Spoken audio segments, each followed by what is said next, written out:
Hey guys, we got the 2016 Jeep Wrangler Sahara in here for rear brakes.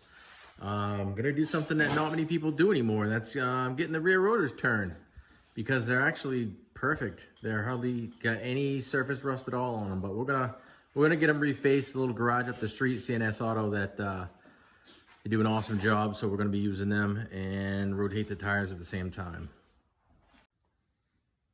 All right, we got the wheels off the Wrangler here, and just a couple of things I wanted to mention. As you can see, these pads, I mean, they weren't gone, but they're definitely not great and seen better days.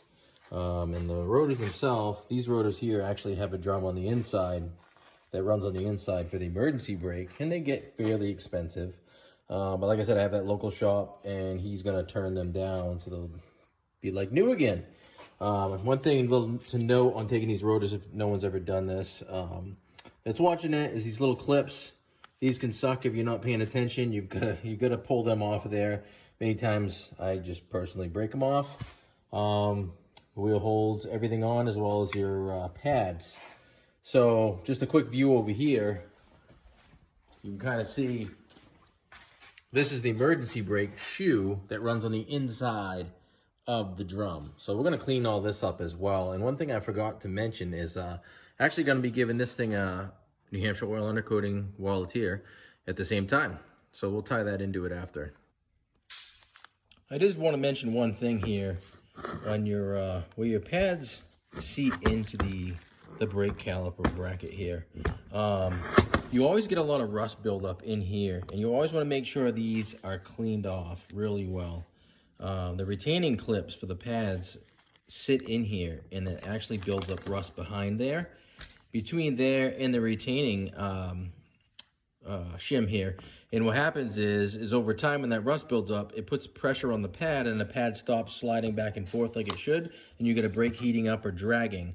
I usually use a roll-off disc on a grinder or whatnot to clean those up, and a new brake pads usually will come with new clips anyway.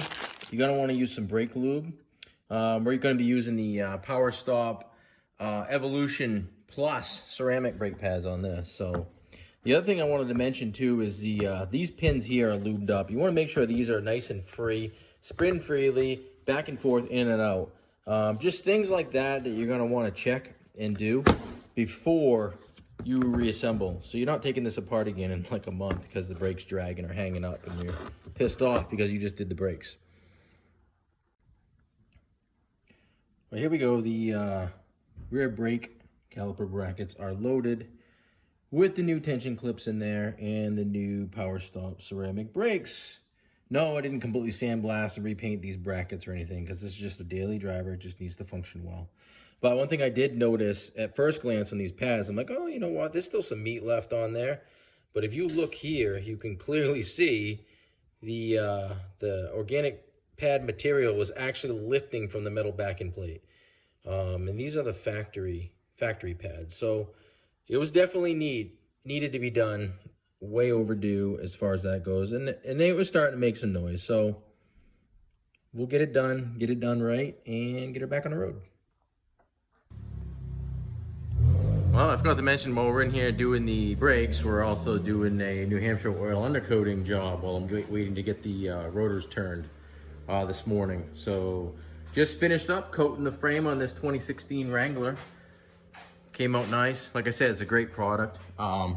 It spreads well. It is nasty if you go to work on the vehicle later because it does stay fairly fluid-like. It soaks in and dries out and dust sticks to it and whatnot, but if you get into a job mechanically, you're gonna know it. But overall, it's a great rust preventative, and if you got rust already, it'll penetrate into it. Just some light scaling and whatnot. But the stuff is great.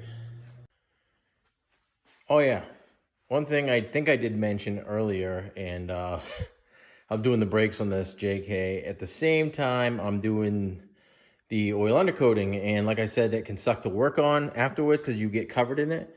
Well, there you go. Probably should have finished putting the brakes together before I undercoated it, but I was waiting for the rotors, and there you have it. I'm covered in goodness. All right, there it is. The rear brakes are all back together on the Wrangler. I just got the rotors back from my friends over at CNS Auto. They did a nice job turning these down. Saved quite a few pennies turning these down. It was a total of $24 to turn 2 rotors versus 60 bucks a piece minimum for these rotors. So there was plenty of meat left. One thing to note of quickly is before you put the caliper bracket and caliper on, get your emergency brake shoes adjusted out, because it's a nightmare to get to that adjuster after that caliper bracket's on. I should have mentioned that earlier. The only thing left to do is pump up the brakes, take this thing for a ride, get it back on the ground, some tires on it. All right, guys.